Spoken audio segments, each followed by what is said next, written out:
Hi అండి, నేను మీ Soujanya. Welcome to the Soujanya channel. ఈరోజు మన ఛానల్లో ఆనియన్ పకోడా ఎలా చేయాలనేది అయితే చూపిస్తున్నాను.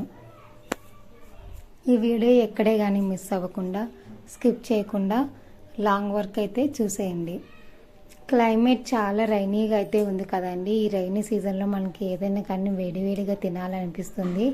కాబట్టి ఒకసారి ఇలా ఆనియన్ పకోడా అయితే చేసి ట్రై చేయండి. పిల్లలు అయితే చాలా ఇష్టపడి తింటారు. సో ఇంకా ఆనియన్ పకోడా ఎలా చేయాలనేది అయితే ఈ వీడియోలో చూద్దాం.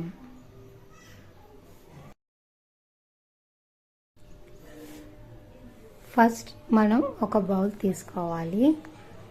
ఇంతకుముందే మనం ఏం చేయాలంటే ఆనియన్స్ అయితే చాలా కట్ చేసి పెట్టుకోవాలండి. మనం ఆనియన్ పకోడా చేస్తున్నాం కాబట్టి ఆనియన్స్ ఎంత ఉంటే అంత టేస్ట్ అయితే ఉంటుంది.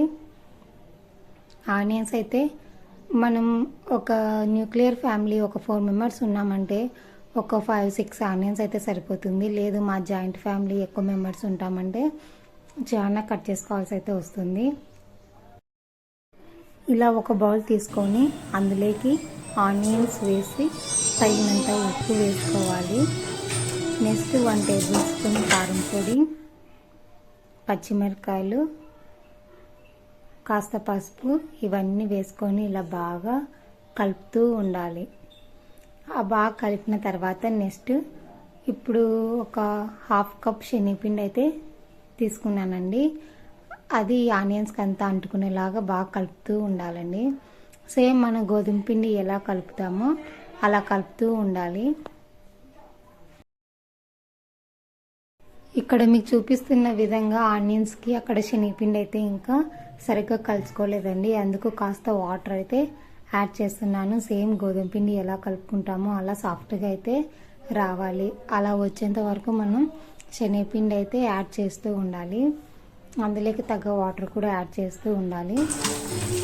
అంతేనండి, అది సపరేట్ చేసి అయితే పెట్టాను. మిక్స్ చేసిన తర్వాత నెక్స్ట్ స్టవ్ మీద ఒక ప్యాన్ తీసుకొని అందులోకి ఆయిల్ అయితే వేసాను. ఆయిల్ బాగా హీట్ అయిన తర్వాత మనం ముందే మిక్స్ చేసి పెట్టుకున్నాం కదా, అవి ఇలా రౌండ్గానే చేసుకోవచ్చండి, లేదంటే ఇలా సింపుల్గానే వేయచ్చు. చాలా అంటే చాలా టేస్టీ ఉంటుందండి ఆనియన్ పకోడా. ఈ రైనీ సీజన్లో అయితే పర్ఫెక్ట్ కాంబినేషన్ అండి.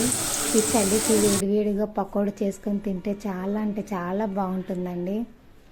ఒకసారి ట్రై చేసి చూడండి. పిల్లలు ఈవినింగ్ వచ్చిన వెంటనే స్నాక్స్ అని అడుగుతారు కదా, ఆనియన్స్ పకోడా అయితే చేసి పెట్టండి. చాలా అంటే చాలా ఇష్టంగా తింటారు. ఇక అంతేనండి, మనము ఒక 10 ఆనియన్స్ కట్ చేసుకున్నా కానీ చాలా అంటే చాలా పకోడా అయితే వస్తుంది. చాలా అంటే చాలా టేస్టీ కూడా ఉంటుందండి. ఒకసారి మీరు కూడా ట్రై చేసి చూడండి. బయటికి వెళ్ళి మనం ఒక 10 రూపీస్కి పకోడా పెట్టి బయట తిని హెల్త్ పాడు చేసుకునే దానికంటే ఇంట్లో ఉన్న వాటితోనే జస్ట్ ఒక 20 రూపీస్ శనగపిండి తెచ్చుకున్నా కానీ పకోడా అయితే చాలా వస్తుందండి. ఇంట్లో 10 మెంబర్స్ అయినా తినచ్చు. చాలా టేస్టీగా ఉంటుంది. ఇంట్లోనే చేసుకొని హెల్తీ ఫుడ్ తినండి. ఇంకా ప్లేట్లోకి సర్వ్ చేసుకొని తినండి. చాలా టేస్టీగా అయితే ఉంటుంది.